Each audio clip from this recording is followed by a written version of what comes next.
अक्षय ब्रह्मचारी क्या कहते हैं, तुम मंदिर का झगड़ा खड़ा कर रहे हो, मस्जिद का झगड़ा खड़ा कर रहे हो, और मंदिर के साथ किसका नाम लगा रहे हो, राम का नाम जोड़ रहे हो, राम का नाम जोड़ रहे हो। पता है ये राम कौन था?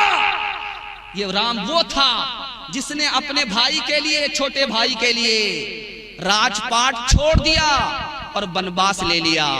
अगर तुम राम के नाम लेवा हो तो क्या अपने छोटे भाई मुसलमान के लिए मस्जिद नहीं छोड़ सकते? तो फिर राम मंदिर का झगड़ा क्यों खड़ा करते हो? छोड़ के अपने महल तो महले, जंगल जंगल फिरना, औरों के सुख चैन की खातिर हर संकट में घिरना है। यही राम के लेख की रेखा, आ गया अब विश्वास।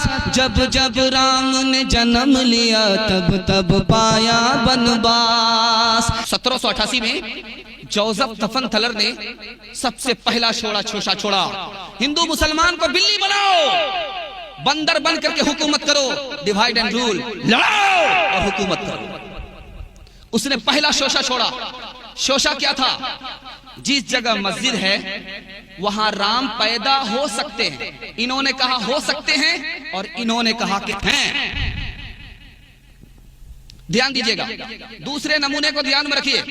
एक अंग्रेज था, उसका नाम था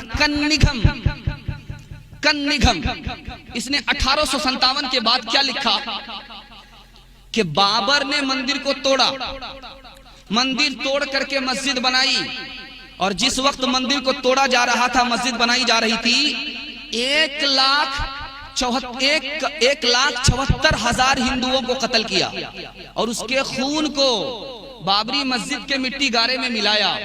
मिस्टर शेर सिंह कहते हैं, ओ हरामजादे, ओ अपने बाप की औलाद जो नहीं है उसके हवाले से ऐसा झूठ क्यों बोलते हो? ये बताओ कि 1857 से पहले फैजाबाद और अयोध्या की आबादी 3-4 लाख की है। झूठ बोलना तुम्हारा मकसद ही है हिंदू मुसलमान को बांटो और हुकूमत करो। हिंदू मुसलमान कल भी बंदर बिल्ली बने थे और ये कल भी बंदर था। इस मुल्क से चला गया, फिर भी बंदर बन करके बिल्ली बना रहा है। 1785 में अयोध्या के पंडितों ने कहा कि बाबर ने इस मंदिर को तोड़ा, कभी कहा औरंगजेब ने तोड़ा, कभी कहा कि औरंगजेब ने, मुसलमानों ने मंदिर की जमीन को गसब कर लिया। 1975 में एसपी गुप्ता ने कहा वहां मंदिर था, 84 खंभे थे, सबको तोप से उड़ा दिया, सिर्फ 14 बाकी रह गए, सिर्फ 14 बाकी रह गए। मुसलमानों, 3 लोगों ने मस्जिद को तोड़ा और 3 वजह से मस्जिद चली गई, और मुसलमान मस्जिद को गंवा बैठे अपनी गफलत और कोताही की वजह से। मैं जायजा लेने के लिए मैं आपसे सवाल करना चाह रहा हूं। 1785 में यह शोषा चला था, 3 बार बाबरी मस्जिद पर हमले हुए। 1949 में मूर्ति रखी गई, 1986 में मस्जिद का ताला खोला गया, 1989 में पूजा पाठ की इजाजत दे दी गई, 1992 में मस्जिद को तोड़ दिया गया। मैं आपसे सवाल करना चाहता हूं, 1785 में यह मसला खड़ा हुआ था कि यह मंदिर था, इसको तोड़ करके मस्जिद बनाया गया, और ये मस्जिद मंदिर पर है। यह मसला 1785 में खड़ा हुआ था। मुसलमान सो रहा था। मुसलमान कब जागता है? 1986 में। बाबरी मस्जिद एक्शन कमेटी कब बनती है? 1986 में। कायदा है, सुने घर में बकरी सवासीन, जो सोता है वो खोता है, जो जागता है वो पाता है। कैसी तरक्की कैसा मेल, हमसे सुन लो इसका खेल, हमसे सुन लो इसका खेल। कैसी तरक्की कैसा मेल, हमसे सुन लो इसका खेल। जिसकी लाठी उसकी भैंस, जिसकी लाठी उसकी भैंस, फेलुन फेलुन फेलुन फेल, फेलुन फेलुन फेलुन फेल। बहुत ध्यान दीजिएगा, कुछ गैर मुस्लिमों को आप याद रखिए, उनके वास्ते दिल से दुआ कीजिए कि अल्लाह उनकी नस्लों को इस्लाम के लिए कबूल फरमाए। इंशाअल्लाह दुआ करेंगे, हाथ उठा दीजिए इंशाअल्लाह। इस नमूने को बड़ी तेजी के साथ खत्म कर रहा हूं।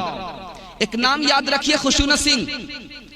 उन्होंने कहा कि जिस रात मस्जिद को तोड़ा गया उस रात बहुत सारे गैर मुस्लिमों के घर चूल्हा तक नहीं जला।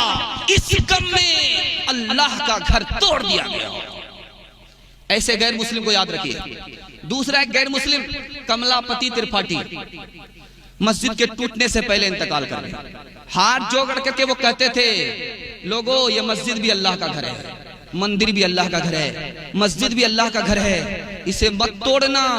अगर तोड़ने के लिए फावड़ा चलाओगे तो मस्जिद पर नहीं मेरे सर पर चलेगा।